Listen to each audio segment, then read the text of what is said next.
First of all, I have to immediately say that I have Tourette syndrome.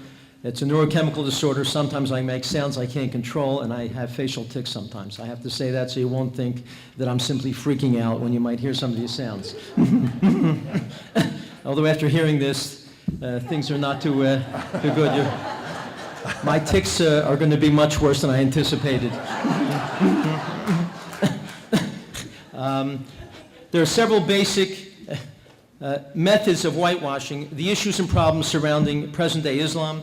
They're used in multiple contexts: TV, college campuses, political statements covered by the media. And we have to understand that the power of fictional accounts on TV, videos, novels, plays, opera is really large.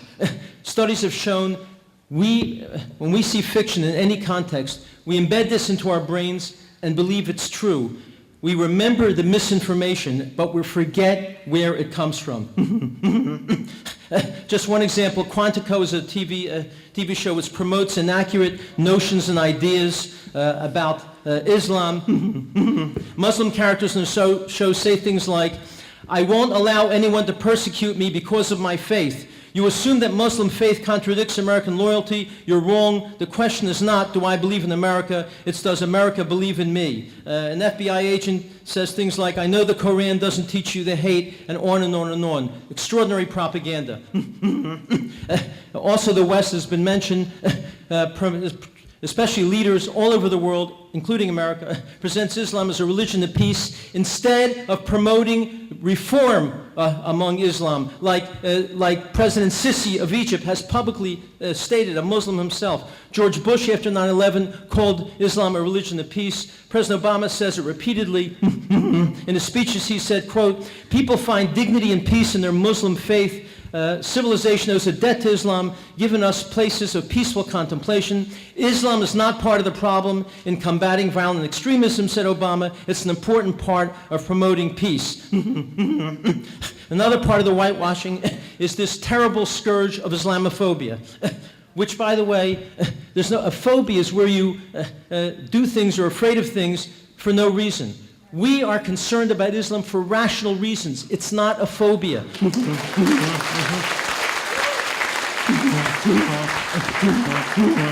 There's no such thing as Hindu phobia, Buddhist phobia, Christian phobia, because we're not worried about things they do and they say. Islamophobia means marginalizing and demonizing critics of Islam by accusing people of irrational bigotry if they express fear or mention Islamic radical terror, criticize Islamists, or oppose Syrian Muslims coming to the U.S. We don't oppose Syrian Muslims coming to the U.S. because they're a different religion. We don't oppose Hindus coming here, Buddhists coming here, Christians coming here. We oppose them because of what they do and say, and because of the fact we can't vet them. They have hostile views about America, Jews, and Christians. And because ISIS is embedding themselves in these Syrian refugees coming to Europe and to America. That's why we oppose them coming to America. Let your members of Congress know this. It's a critical issue. President Obama has brought in 1 million Muslims since he's been in power, and Hillary is planning to bring in 1 million more, I'm told, by many of the people around her. And by the way, America is not even Islamophobic. Of all the hate crimes in America, 57% are against Jews. Only 16% are against Muslims. There really has been extraordinary restraint, and there's been really no negative aspects of the way Americans respond to Muslims. CARE has target lists of specific people by name to intimidate them as Islamophobes. Many of the people in this room are on those lists. I'm sad and ashamed to tell you I am not. I came here hoping maybe I can get on the list now. I don't know. CARE has sophisticated search optimization and multiple domain names, such as Islamophobia Today, Islamophobia Watch, Spencer Watch. I don't know who they're referring to, this guy Spencer. Loon Watch, that's the rest of us. And the mainstream media has adapted this. CNN host in response to people criticizing Islam has said things like, quote, This harkens back to the worst forms of McCarthyism in the 50s, when Congressman Peter King, a chair of Homeland Security, said that we must have surveillance of the Muslim community. Senator Feinstein said on that show, right to him, "You're creating disdain and hatred," when he simply made a rational statement of how we need to protect ourselves. The Anti-Defamation League, ADL, has referred to this very conference on their website as an anti-Muslim hate conference, as led by a bunch of Islamophobes. And here I am proud that they did mention that not only Frank Gaffney and Pam Geller are speaking, but they said Morton Klein is speaking. I'm so proud. All right.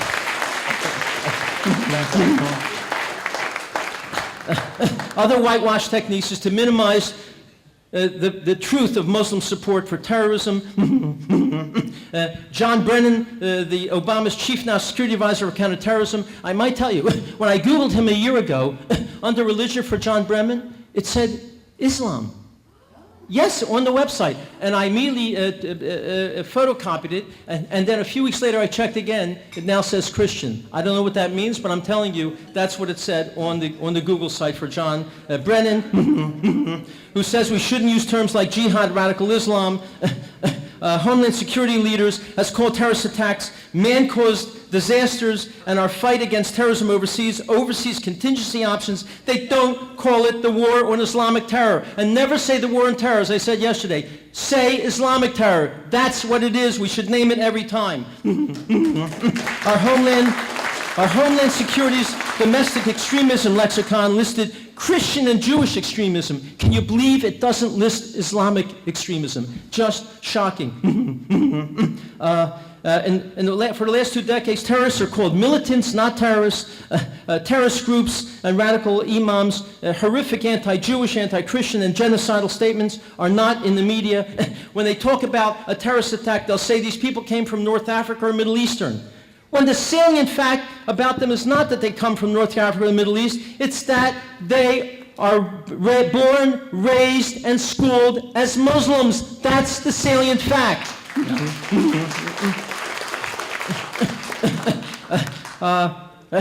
We also try to explain away things like the Iranian mullahs and their support for terrorism and committing terrorism. President Obama says this is due to mistrust because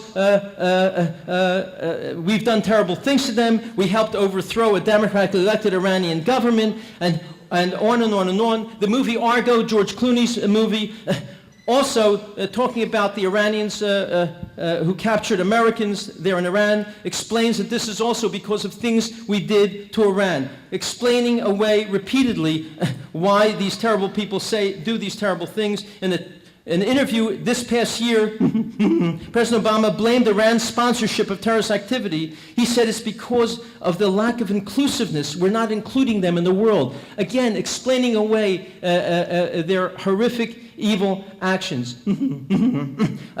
I see I'm running out of time, so I was going to talk about how we humanize terrorists. We have nice pictures of terrorists, talks about their families and friends. The terrorists. There was whitewashing of terrorists in the opera Death of Klinghoffer. I don't have time to get into it, but they made the terrorists look like they were men of ideals, men who were seeking peace. The Metropolitan Opera openly stated, quote, "We're looking for humanity in the terrorists." They said that openly when I just told you. We're humanizing terrorists, including the Metropolitan Opera. And this has had, intimidation of people criticizing Islam has had tremendous effects. Movies which used to have Muslims as terrorists no longer have Muslims as terrorists. They're white Americans, Russians, North Koreans, not Muslims anymore because of intimidation. I don't have time to get into it. Finally, I really want to get into this. This is very important. People use selective statistics to allege that only an infinitesimal minority of Muslims support or are sympathetic to violence and terror. The Anti-Defamation League, ADL, a Jewish organization, does this, stating that only a tiny minority of Muslims support terrorism or violence. What is the truth? The Arab Center for Research and Policy Studies, a November 2015 poll found positive views of ISIS were held by 13% of Syrians, 19% of Jordanians, 20% of Saudis, 24% of Muslims in the Palestinian territory. That's not infinitesimal. A March 2015 poll, 27% of Syrian Muslims said ISIS is a legitimate resistance movement, not a terrorist movement. And that's true of 35% of Muslims in Syria. 15% of Iraqi Muslims say the same about ISIS, a legitimate resistance movement. 77% of Syrians support Hamas. A Pew poll said Hamas is viewed favorably by 48% of Muslims in Egypt and the Palestinian Authority, 43% of Jordanian Muslims, 62% of Lebanese Muslims, 13% of Pakistani Muslims, and 35% of the Palestinian territories view Al-Qaeda as a legitimate movement. Suicide bombings.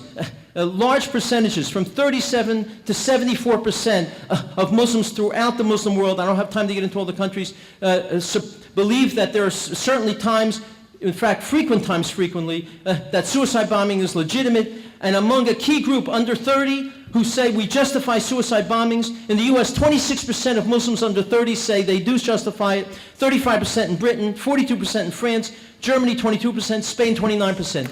In other words, it's a substantial minority, sometimes a majority, who have strong feelings about terrorism. It's not infinitesimal. It's not infinitesimal. And when it gets to gay people, 99% have horrible feelings toward gays, and anti-Semitic and anti-Christian views. From 75 to 97% of Muslims in the Muslim majority countries have negative feelings against Jews and against Christians. I will end by simply saying the Holy Bible gives important advice and requirements to we people.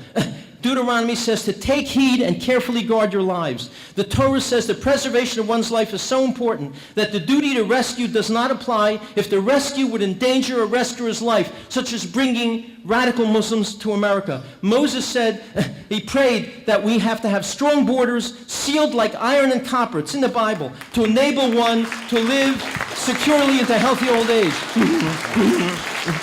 These radical Muslims who want to harm us, conquer us, and place Sharia law on us, we must keep them away until there is, as Egypt Sisi says, a transformation, a reformation, and a religious revolution of Islam. All right. And all this does not make us right-wing. We are all in this room rational centrists. Truth is not a political position. Truth is not a political position. And that's what this conference is about. The truth of the growing danger of the scourge of radical Islamic terrorism to the West, including America. Just as we won the Civil War against slavery, just as we won World War I and World War II, just as we destroyed the Nazis, if we are unified and committed and take action, we will win this war against Islamic terrorism. Thank you very much. Very nice.